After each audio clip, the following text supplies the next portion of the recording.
হুজুর, সামনে তো বড় কবরস্থান, রাতে 3টা বাজে, আমার অনেক ভয় করতেছে। আরে কিসের ভয়? তুমি আয়াতুল কুরসি পড়ছো না? দোয়া কালাম পড়ছো তো নাকি? এটাই তোমার জন্য যথেষ্ট, আর কোনো সমস্যা নাই। চলো ইনশাল্লাহ।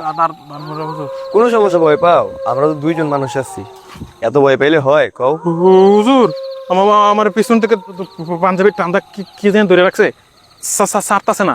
কি সব উল্টা পাল্টা কথা কইতাছো? কে ধরছে তোমারে? কি বলো? কে তোমারে টান দিছে? এই তো নারকেল গাছে আটকাইছে। ও ও হুজুর, আমি তো ভয় পেয়ে গেছিলাম, কে না কে ধরছে। আচ্ছা চলেন তাহলে। হ্যাঁ চলো চলো। হুজুর, এই তো কবরস্থান সামনে আছে হুজুর। আল্লাহ আল্লাহ। হুজুর হুজুর হুজুর, কে জানি কবরস্থানে সিগন্যাল দিচ্ছে, আমি শুনছি না, নিজের কানে শুনছি। আরে দাঁড়াও, এটা তো ইব্রাহিম বের ঘন্টার মতো লাগতেছে। চলো দেখি তো বিষয়টা। আল্লাহ, তুমি মাফ করে দাও। আসসালামু আলাইকুম, আপনি ইব্রাহিম ভাই না? ওয়ালাইকুম সালাম। হ্যাঁ, আমি ইব্রাহিম। দেখছো, এটা ইব্রাহিম ভাই। এত ভয় পাও কেন? আচ্ছা ভাই, আপনি এত রাতে কবরস্থানে এখানে কি করতেছেন? ও আম্মার কবর জিয়ারত করতে আসছিলাম। আরে ভাই, এত রাতে কেউ কবর জিয়ারত করতে আসে? আপনি দিনে আসতেন। আর একটু তো আমি ডরে মরে যেতাম। শোনো, আমি এমনি এমনি এত রাইতে কবরস্থানে আসি নাই।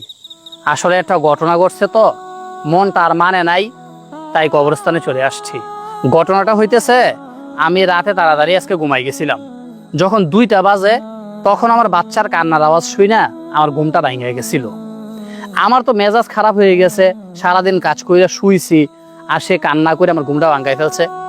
পরে খেয়াল করলাম আমার স্ত্রী একটু বিরক্ত হয় না, সে বরং আমার বাচ্চা প্রস্রাব করে দিছে, সেটা সুন্দর করে পরিষ্কার করলো, কইরা বাচ্চাটা কি সুন্দর করে আদর কইরা কপালের মধ্যে একটা চুমা দিয়া আবার সুন্দর করে ঘুম পাড়াই দিছে।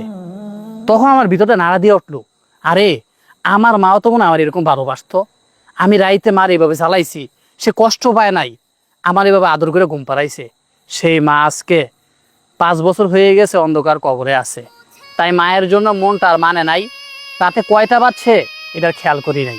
আইসা মায়ের কবরে দাঁড়াইলাম, একটু দোয়া করলাম। আসলে দুনিয়াতে একটা বাস্তবতা কি জানো, মা যতদিন বাইচা থাকে ততদিন মায়ের গুরুত্ব বোঝা যায় না।